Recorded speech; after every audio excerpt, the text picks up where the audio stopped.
नागपुर लोकसभा चुनाव पर पूरे महाराष्ट्र की नजरें टिकी हुई थी। विकास के महापुरुष कहे जाने वाले केंद्रीय मंत्री नितिन गडकरी के खिलाफ कांग्रेस ने विधायक विकास ठाकरे को मैदान में उतारा था, लेकिन आज हुई वोटों की गिनती में नितिन गडकरी करीब 1.5 लाख वोटों से जीत कर आ रहे हैं। उनके इस जीत पर भाजपा कार्यकर्ताओं ने गडकरी के वर्धा रोड स्थित निवास स्थान पर जल्लोष किया। गडकरी के विजय में पूर्व नागपुर की जनता ने महत्वपूर्ण भूमिका निभाई। गडकरी को मिली 1.5 लाख वोटों की बढ़त में 70,000 वोट पूर्व नागपुर से मिले हैं। ऐसे में पूर्व नागपुर के भाजपा विधायक कृष्णा खोपड़े का कद पार्टी तथा गडकरी के सामने काफी बढ़ गया है।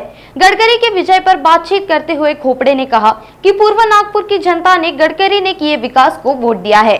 पूर्व नागपुर में किए कार्य के प्रति जनता ने उन्हें वोटों के माध्यम से बड़ी सौगात दी है।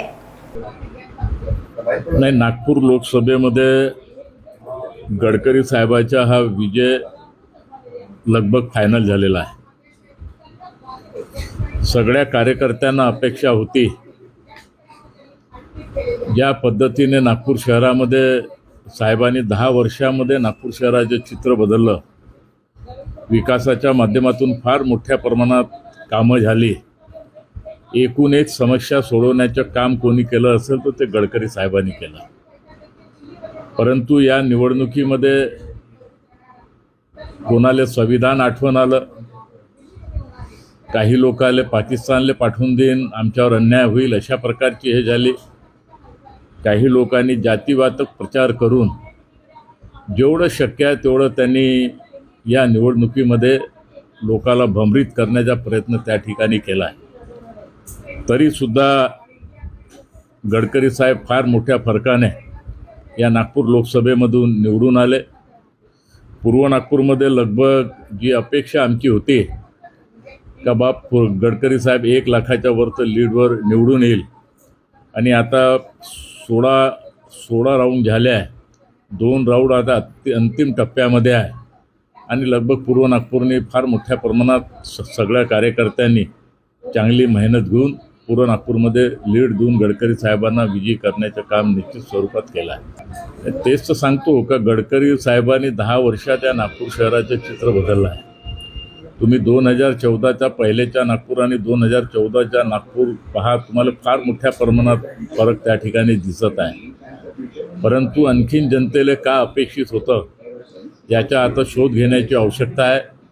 कारण नागपूर शहराचे जे काही प्रश्न असतील, मेट्रो असतील, ब्रिज असतील, सिमेंट रोड असतील, अनेक प्रोजेक्ट असतील, फार मोठ्या प्रमाणात डेव्हलपमेंटचे कामं असतील, झोपडपट्टीवासियांना रजिस्ट्री करून देण्याचे कामं असतील, हे अनेक कामं फार मोठ्या प्रमाणात साहेबाच्या माध्यमातून झाले आहे। परंतु असं वाटते का काहीतरी आणखीन त्याच्यामध्ये कमी राहिली आहे, आणि ते निश्चित स्वरूपात येणाऱ्या काळामध्ये पुन्हा आम्ही ते काम करणार आहोत। नाही, संपूर्ण देशामध्ये जे वातावरण निर्माण झालं, या म्हणा राज्यामध्ये म्हणा, विदर्भामध्ये म्हणा, या नागपूरमध्ये म्हणा, ते संविधानाचं जे भूम या काँग्रेसवाल्यांनी रचलं आणि लोकांच्या दिमागामध्ये संविधान घेऊन एकदम ते ठुसून भरण्याचं काम त्यांनी केलं। बाकी समाजामध्ये बी अलग प्रकारचे वातावरण निर्माण करून भाजपीन तर आमच्यावर अशा प्रकारचे अन्याय होईल, भाजपीन तर हे करेल, आणि त्यामुळे ते जहर खोलण्याचं काम ते काँग्रेसच्या माध्यमातून झालं, आणि त्याच्यामध्ये हे काँग्रेस त्याच्यामध्ये सफलता झाली आहे। परंतु हा काळ काही जास्त दिवस राहणार नाही, लोकांच्या लक्षामध्ये येईलच। आताच तुम्ही पाहिलं का जितेंद्र आव्हाड आणि बाबासाहेबांची तस्वीरसुद्धा भऱ्या रस्त्यामध्ये फाडली। संविधानाचे मारेकरी कोण आहे स्पष्ट रूपाने जनतेनं पाहिलं।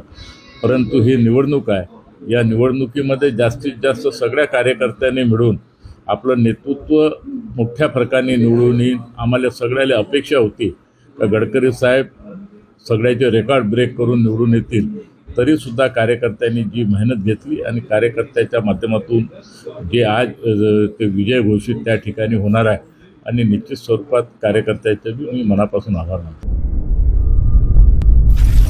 नागपुर समय, गली से दिल्ली तक।